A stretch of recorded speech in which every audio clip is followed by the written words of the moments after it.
Today is August 27th, 2025. It is the 35th anniversary of the death of Stevie Ray Vaughan. I've been a massive Stevie Ray Vaughan fan. Right there, right there, right there. That's a cardboard image of that guitar. Those are reversed just because of TikTok. Been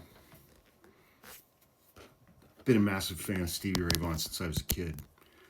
I think my brother and I first came across his music when his second album, Couldn't Stand the Weather, came out in probably 1984. And we were just obsessed with his playing right out of the gate. And I hadn't had a lot of exposure to the blues up until that point in my life, just really in the form of white guys ripping it off. I grew up on Led Zeppelin and The Who and Kiss, and then found the Police and Rush and got away from the blues bit. But in 1984, we found Stevie Ray Vaughan, and we were fortunate enough in the 6 years. I mean, it's 6 years. We found him in 1994, and he was gone in 1990. 35 years ago today. We saw him at least a dozen times, if not more, when we were growing up in Ohio. And his shows were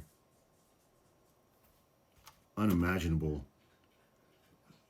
They're just unimaginable. I mean, he said one time, like, his approach to playing was tune down, turn up, and floor it. Because he tuned his guitar down a little bit, turned his amps up, and then just went. And one of the things some people have been asking me about Raven, my girlfriend, and how she's doing. It was a week ago tomorrow that she had pretty major surgery. She's had a rough week. But she's doing great. I talked to her. I've been talking to her every day. I talked to her today, and she sounded dramatically better. And because when her brother was giving her a ride to the hospital last Wednesday morning, he had a slight cough. Raven has never had COVID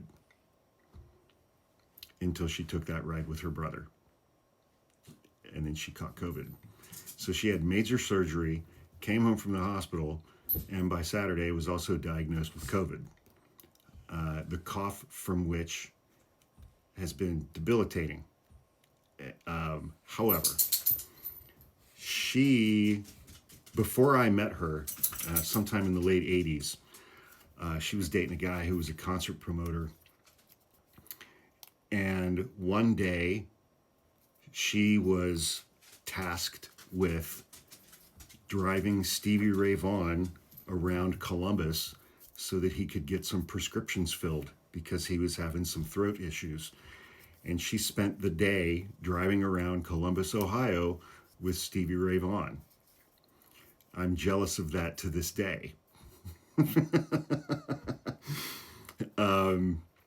But she's doing a lot better now. So that's her Stevie Ray Vaughan story. She said that he was just the sweetest, nicest, most humble guy that you could possibly imagine. And that totally tracks. I mean, he just had this kind of, just as a man, I mean, he just had this kind of like childlike innocence about him when he would just hang out and chat and talk and things like that. And, I mean, I remember where I was when I heard on morning radio that he had been killed. I had tickets to go to that concert in Michigan, and I couldn't get a ride because my car wasn't working. I think I only had one ticket, and I couldn't get a ride up there, so I missed it. I missed his last show. I had a ticket to it. But I was an absolute mess when I heard that he died. And, you know, and there's just such an injustice about that, you know. It's like you see the people who just live forever, like fucking Dick Cheney and Donald Trump and so many other just malevolent people who not only don't add anything of any value or benefit to other people's lives, but actively go out of their way to make the lives of other people worse and cause pain and division and stress and death everywhere they go. And they get to live into their 80s. And, you know, Stevie Ray Vaughan didn't even make it till 40, you know? I mean, his first album came out in 83. He was on Bowie's Let's Dance album the year before that. So it's like he wasn't, from the time he became known until the time he was dead was like 8 years. And, you know, but he has lived on so strong since then. And I mean, I see his videos on TikTok all the time. I see his videos on YouTube all the time. They just pop up, man. You know, because he had such an impact. Because I think one of the main reasons that he had such an impact is because his relationship to his music was so pure. And you know, I saw Eric Clapton describe him one time as like, you know, it was almost like he just wasn't even playing. He was just this channel. He was just this open channel for that music to just flow right through him and come out his hands and in his vocals. That it was just an otherworldly level of talent, skill, and ease that his music came through him. And one of the other things that I appreciated so much was the reverence that he had for those who came before him, and his constant highlighting of those who came before him. Like I learned about Albert King through him. I learned about Buddy Guy from him. We've seen Buddy Guy so many times. I never got to see Albert King live. And then, you know, we went out looking for other blues guitar players like Muddy Waters and B.B. King, and we got to see B.B. King a bunch of times. You know, but he always made sure that everybody knew.